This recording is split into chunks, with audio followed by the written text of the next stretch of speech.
Hello dear learners, আজ আমি English literature থেকে একজন ইংরেজ পোয়েট উইলিয়াম ব্লেক তার একটি কাব্যগ্রন্থ সংস অফ ইনোসেন্স, যেটিতে 23টি শর্ট পম আছে। তার মধ্যে একটি পম দ্য ল্যাম্প, এই শর্ট পমটির সামারি নিয়ে আলোচনা করব। তো আমি খুব সংক্ষেপে আর কি স্ট্যান্ডাগুলো আলোচনা করার চেষ্টা করেছি এবং মেইন থিমটা তুলে আনার চেষ্টা করেছি। আশা করি ভিডিওটি আপনাদের জন্য অনেক হেল্পফুল হতে চলেছে। So, William Blake's poem The Lamp is from Songs of Innocence. তো উইলিয়াম ব্লেকের এই কবিতাটা বা শর্ট কবিতা যেটা দ্য ল্যাম্প, এটা মূলত সংস অফ ইনোসেন্স বইটি থেকে নেওয়া হয়েছে, মানে তারই লিখিত একটি বই। মূলত সংস অফ ইনোসেন্স মানে 23টি শর্ট পোম নিয়ে রচিত একটি কাব্যগ্রন্থ টাইপ একটা বই। তো এটা 1789 সালে আর কি প্রকাশিত হয়। It is written in the voice of a child who speaks directly to a little lamp.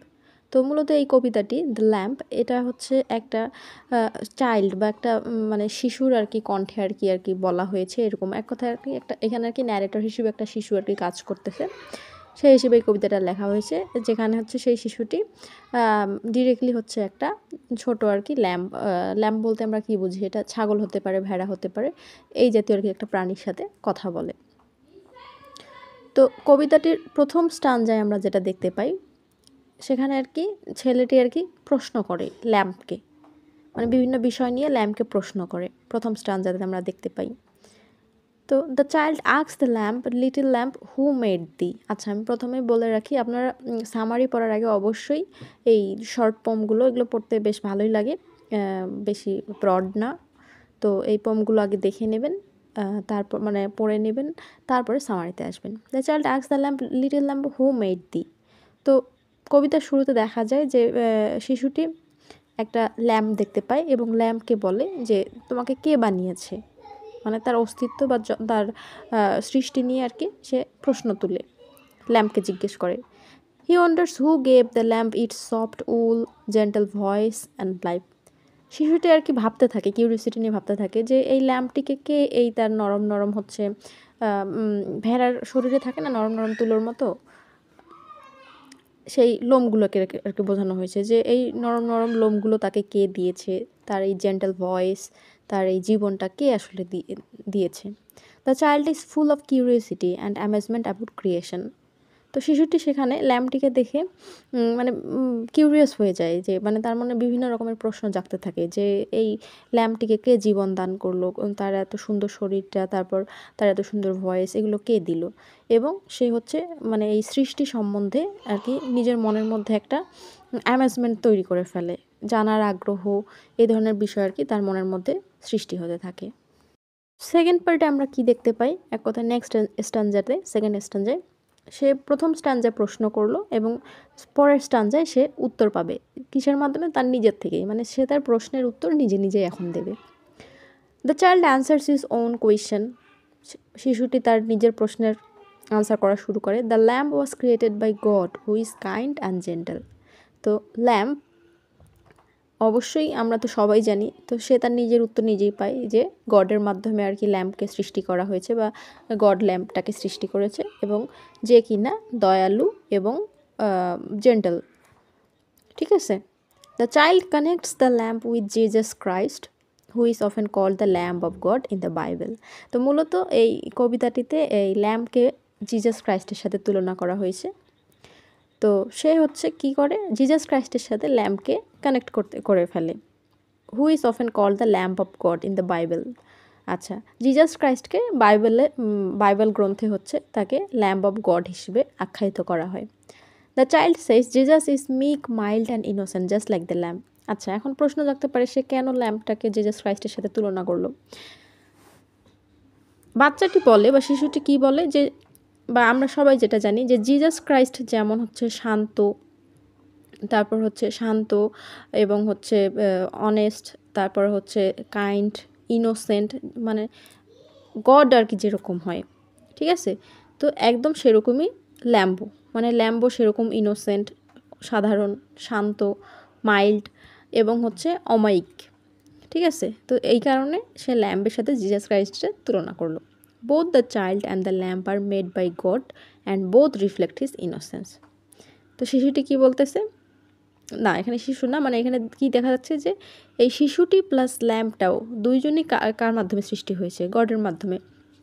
তো শিশুটি এবং ল্যাম্পটা দুটোকেই হচ্ছে গড সৃষ্টি করেছে, এবং এই দুটো প্রাণী হচ্ছে গডের যে ইনোসেন্সটা সেটাকে রিফ্লেক্ট করে, মানে গডের মধ্যে যে ইনোসেন্সটা আছে বা হচ্ছে উদারতাটা আছে সেই বিষয়টা এই বাচ্চাটা প্লাস এই ল্যাম্প দুটোই আর কি রিফ্লেক্ট করে, মানে ওদের মধ্যেও সেই ইনোসেন্সটা আছে যেমনটা গডের মধ্যে থাকে।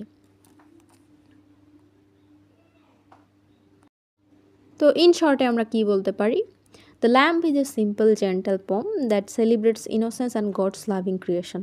তো এই দ্য ল্যাম্প এই কবিতাটা অনেক হচ্ছে একটা সাধারণ ছোট একটা জেন্টাল পোম, যেটা হচ্ছে গডের যে ইনোসেন্সটা এবং আমাদের পৃথিবীতে শিশু, যে কোনো শিশু বা যে কোনো একটা প্রাণী, সেটা ল্যাম্প হতে পারে, অন্য কিছু হতে পারে, এদের মধ্যে যে ইনোসেন্সটা বিদ্যমান আছে এবং গডের যে লাভিং ক্রিয়েশনগুলো, মানে গড ভালোবেসে যেগুলো আর কি ক্রিয়েট করেছে, এই বিষয়গুলো হচ্ছে এই কবিতাটিতে সেলিব্রেট করা হয়েছে, আখ্যায়িত করা হয়েছে। Through the lamp Blake shows that Jesus, the Lamb of God, is pure, kind, and close to both children and nature. তো এই ল্যাম্বের মাধ্যমেই কবি উইলিয়াম ব্লেক দেখিয়েছেন যে জিজাস ক্রাইস্ট, যাকে হচ্ছে ল্যাম্ব অফ গড বলা হয়, সে হচ্ছে নিজেই হচ্ছে পিওর, বিশুদ্ধ, দয়ালু, এবং সে নিজেই হচ্ছে শিশুদের প্রতি আর নেচারের প্রতি খুবই কাছাকাছি, মানে খুবই ক্লোজ আর কি। এক কথা, তার মাধ্যমে হচ্ছে যে কোনো একটা চাইল্ড বা নেচারকে আমরা রিফ্লেক্ট করতে পারি। একটা চাইল্ড আর নেচার যেরকম আর কি স্নিগ্ধ, বিশুদ্ধ, দয়ালু এবং হচ্ছে অনেস্ট মাইন্ডেড হয়, ঠিক তেমনই আমাদের গডও। এক কথায় এরা একে অপরকে রিফ্লেক্ট করে, একে অপরের নেচারটাকে। তো কবিতাটির মেইন থিম নিয়ে যদি বলা যায়, এই কবিতার মেইন থিম হচ্ছে innocence and purity. The lamp stands for innocence, softness and piece. তো কবিতাটির ওই ল্যাম্প, ওই প্রাণীটা কি আর কি বোঝায় বা কি স্ট্যান্ড করে, যে তার ইনোসেন্সটা, সফটনেস এবং পিস, এই বিষয়গুলোকে আর কি আখ্যায়িত করে ল্যাম্পের মাধ্যমে, সিম্বলাইজ করে। Faith and creation, the poem shows a child like believe that god made everything with love. এই কবিতার মাধ্যমে আমরা কি একটা মানে সেই হচ্ছে বিশ্বাসটা বা মানে সৃষ্টিকর্তা যে আমাদের সৃষ্টি করেছে, এই বিশ্বাসটা যে আমরা আর কি বুঝতে পারি, এখানে আর কি দেখানো হয়েছে যে সৃষ্টিকর্তাই আমাদেরকে ভালোবাসার সাথে বা পৃথিবীতে যা কিছু আছে সব কিছুই ভালোবাসার সহিত সৃষ্টি করেছেন, যেমন একটা ল্যাম্প হতে পারে, একটা শিশু হতে পারে। ক্রাইস্ট সিম্বলিজম, তো কবিতার মাধ্যমে জিজাস ক্রাইস্টকে সিম্বলাইজ করা হয়েছে। Jesus is compared to the lamb, তো জিজাস ক্রাইস্টকে এখানে হচ্ছে ওই ল্যাম্পটার সাথে তুলনা করা হয়েছে। রিপ্রেজেন্টিং স্যাক্রিফাইস অ্যান্ড পিওরিটি, কী রিপ্রেজেন্ট করতেছে সেই ল্যাম্পের মাধ্যমে? আত্মত্যাগ এবং হচ্ছে পিওরিটি, বিশুদ্ধতা এবং ইনোসেন্স, এই বিষয়গুলো আর কি, এই বিষয়গুলোর কারণে জিজাস ক্রাইস্টকে ল্যাম্পের সাথে তুলনা করা হচ্ছে। And finally, unity of child and lamb, both the child and the lamb are innocent creations of God. তো কবিতার মাধ্যমে আমরা কি দেখতে পাই, বা এটা আমাদের হচ্ছে কি বলবো, বুদ্ধিমত্তা থেকে আমরা বুঝতে পারতেছি যে একটা শিশু এবং একটা ল্যাম্প, এদের মধ্যে যে ইনোসেন্সটা থাকে, এটা কে একমাত্র সৃষ্টি করেছেন? সৃষ্টিকর্তা। মানে সৃষ্টিকর্তা যদি তাদের মধ্যে ইনোসেন্সটা না দিত তাহলে কিন্তু এটা থাকতো না। Showing a bond between humans and nature and the divine. আরও আমরা কি দেখতে পাই এই কবিতার মাধ্যমে? মানুষ এবং প্রকৃতি এবং ঐশ্বরিক যে একটা ব্যাপার থাকে, এগুলোর মধ্যে একে অপরের কি একটা আছে, বন্ড আছে, বন্ডিং আছে বা কানেকশন আছে। তো এই ছিল ওভারঅল দ্য ল্যাম্প কবিতার, মানে ছোট্ট কবিতার আর কি সামারি। আশা করি আপনাদের জন্য অনেক হেল্পফুল হবে। ভিডিওটি ভালো থাকলে অবশ্যই কমেন্ট করবেন, কমেন্টে জানাবেন। আর কোনো যদি ভিডিও প্রয়োজন হয় আমি অবশ্যই চেষ্টা করব সামারি দেওয়ার। আর ভিডিওটি ভালো লেগে থাকলে আমার চ্যানেলটি সাবস্ক্রাইব করবেন। Thank you.